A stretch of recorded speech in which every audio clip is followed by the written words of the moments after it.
Assalamualaikum warahmatullahi wabarakatuh.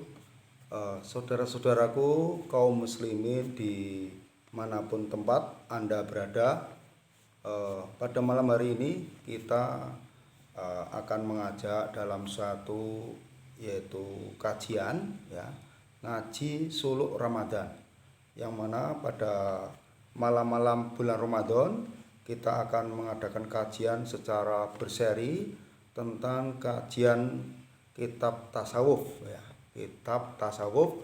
Dalam hal ini kita akan mengaji kitab tasawufnya karya Simbah Kiai Soleh Darat Semarang. Nah, pada malam hari ini kita akan mengaji ya, yaitu tentang rahasia dan hikmah Islam dan iman. Kita mengambil kitab Lataif Toharoh karya Simbah Kiai Soleh Darat Semarang. Kaum muslimin rahimakumullah, bagi kita umat Islam perlu kita harus berusaha untuk meningkatkan kualitas Islam, kualitas iman kita.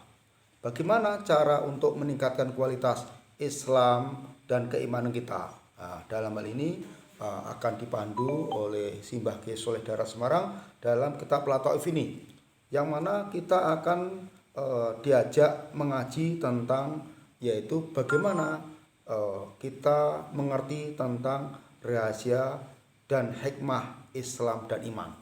Baiklah, saya akan membacakan kitabnya, yaitu kitab Lataif Toharoh wa Asrul Sholat ya, yang mana di dalamnya di samping membahas tentang rahasia toharoh, rahasia sholat, rahasia puasa, ternyata di dalamnya juga akan membahas tentang rahasia Islam dan iman, kaitannya dengan rahasianya ataupun hikmahnya. Bismillahirrahmanirrahim. Saya baca dari awal ya, tentang rahasia Islam iman ini. Bismillahirrahmanirrahim. Alhamdulillahilladzi hadana lihada wa ma kunna linahtadiya laula an hadana Allah. Wassalatu wassalamu ala ma'dinil asrar wa nuril anwar wa tiryaqil akhyar Sayyidina wa maulana Muhammadinil Mukhtar wa alihi adhar wa ashabil akhyar. Amma ba'du. Mongko utawi asrori Islam lan iman lan hikmah lakune Islam lan iman iku setengah barang kang sayoja ngawurihi ing atase para ahli Islam kabeh, supaya dadi weruh asal purwane kelakuane Islam lan iman. Nah, jadi kaum muslimin, kita perlu mengaji tentang yaitu rahasia Islam, iman dan hikmahnya ya. Ini kita perlu kita kaji ya, supaya keimanan kita bisa lebih sempurna. Maka mongko dadi sampurnane Islam lan iman ya. Jadi ketika kita mengaji tentang rahasia dan hikmah Islam dan iman, tentu ini akan membuat iman Islam kita akan lebih sempurna. Iklam warwasiro setuhune Allah Subhanahu wa taala iku wis nitisaken ing ruh sadurunge wujude jasmani. Nah, jadi ini menurut kitab ini Simbah Kiai Soleh Darat menjelaskan bahwa ternyata Allah itu lebih awal dalam hal yaitu mencipta ruh. Nah, Allah lebih awal mencipta ruh dibandingkan mencipta jasmani. Nah, dalam konteks kitab ini Simbah Kiai Soleh Darat memakai istilah nitisaken ya. Ini tentu maknanya lebih dalam ya. Dalam hal ini bahwa bisa mengandung pengertian secara ilmu tasawuf bahwa ruh kita ini adalah merupakan unsur yang itu berasal dari Allah Ta'ala. Di sini mengandung pengertian bahwa Allah telah nitisaken, ya. Allah telah nitisaken ing ruh, ya. Mongko nalikane kersa njodohaken ing ruh marang jasmanine, mongko nuli den kanthi patih roro akal lan pikiran. Jadi ketika Allah telah menjodohkan antara ruh dengan jasmani, di sini bahwa ruh itu disertai dengan pengawal, ya, disertai dengan pengawal atau pelengkap, yaitu akal dan pikiran. Akal piranti ngakil-ngakil dawe dalem. Jadi akal ini fungsinya adalah untuk ngakil-ngakil atau untuk berpikir, ya, berpikir untuk merenungi dawuh dalem, apa yang menjadi perintah Allah. Jadi akal ini diberikan Allah untuk kita, untuk mendampingi roh ini dengan maksud bahwa akal ini bisa dipergunakan untuk berpikir, untuk merenungi terhadap apa yang menjadi perintah Allah. Pikir piranti angen-angen pungkasane perkara, ya. Jadi kalau tadi akal ini fungsinya untuk berpikir, untuk merenungi terhadap perintah-perintah Allah, ya, perintahnya Allah apa saja, ya. Nah, ini pikir ini adalah untuk ngangen-angen, ya, untuk memikirkan dampak atau akibat suatu perkara, ya. Jadi kalau pikir ini adalah untuk ngangen-angen atau untuk memikirkan dampaknya suatu perkara, ya. Jadi tidak asal berbuat, tidak asal melakukan sesuatu, tetapi dipikir dulu tentang dampak atau akibatnya. Lan setuhune ruh iku duwe sifat namane nafsu. Nah, ternyata di dalam ruh kita ini ada bagian lagi, nah, yaitu sifat yang dinamakan nafsu. Jadi di dalam diri kita itu Allah itu ada di dalam diri kita ada ruh, ya. Ruh itu disertai yaitu akal dan pikiran, ya. Tetapi di dalam ruh kita ternyata juga ada yaitu potensi lain, yaitu nafsu, ya. Jadi nafsu ini nanti bisa berdampak positif, bisa nanti juga berdampak buruk, atau juga bisa merugikan manusia. Ruh duwe hayat harokah, ya. Di dalam ruh itu ada hayah harokah, ya. Tegese hayah itu urip, ya.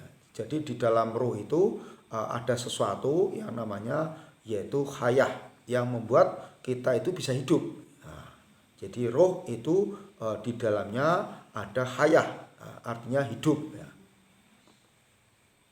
Lan musik. Nah, kalau tadi hayah artinya hidup, kemudian harkah artinya musik atau bergerak, ya, bergerak. Jadi di dalam ruh itu yang membuat kita hidup dan kita bisa bergerak itu di dalam ruh kita, di dalam ruh, ya. Nafsu duwe tamyiz, ya. Sementara nafsu ini ada potensi yang positif namanya tamyiz, ya. Tegese kepinteran, ya. Jadi nafsu ini ada kelebihannya, ada potensi namanya tamyiz, ya. Tamyiz itu adalah kecerdasan atau kepintaran.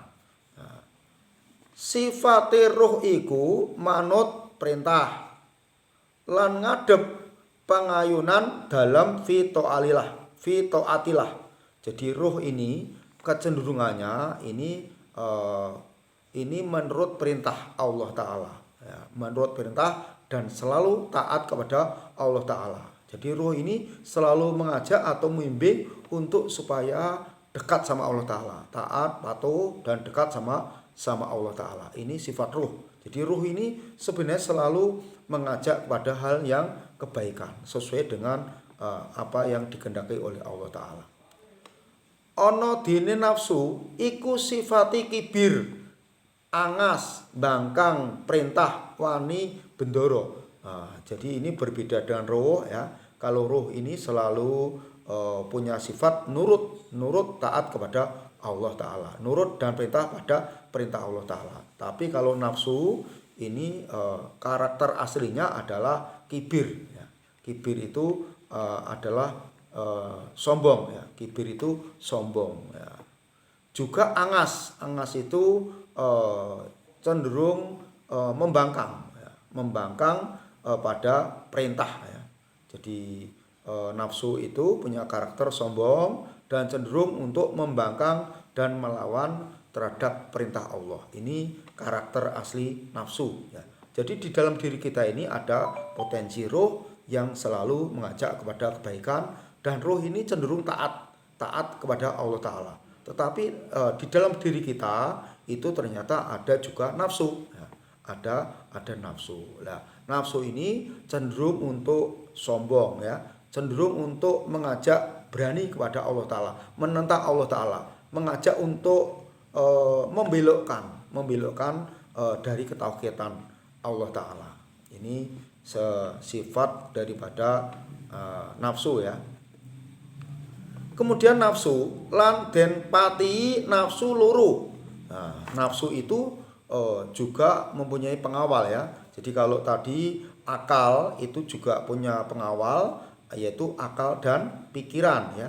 Akal roh itu ada pengawal atau punya senjata ya, namanya akal dan pikiran. Nah, nafsu ini juga ada yang namanya yaitu pendamping ya, pendamping atau pengawal, namanya khoyal waham ya, khoyal dan waham. Khoyal ini tegese ngreko angen-angen ya. Jadi khoyal ini karakter nafsu ini khoyal itu selalu berkhayal ya, ngreko. Jadi ngotak-atik berkhayal ya, itu ngotak-atik, mereka-reka ya. Kemudian waham, angen-angen nyono barang kang ora mesti onone ya. Jadi nek kalau waham itu adalah mereka-reka, mencari-cari yang tidak mesti adanya ya. Jadi ini nafsu punya sifat dua, punya karakter dua, yaitu khoyal dan waham ya. Khoyal itu berkhayal ya, selalu mencari mereka-reka. Kemudian waham itu adalah selalu mengira atau menemukan sesuatu, menganggap sesuatu yang mesti tidak ada. Nah, ini kaitannya dengan waham ya. Mongko nuli dawuh Allah Subhanahu wa taala marang roh.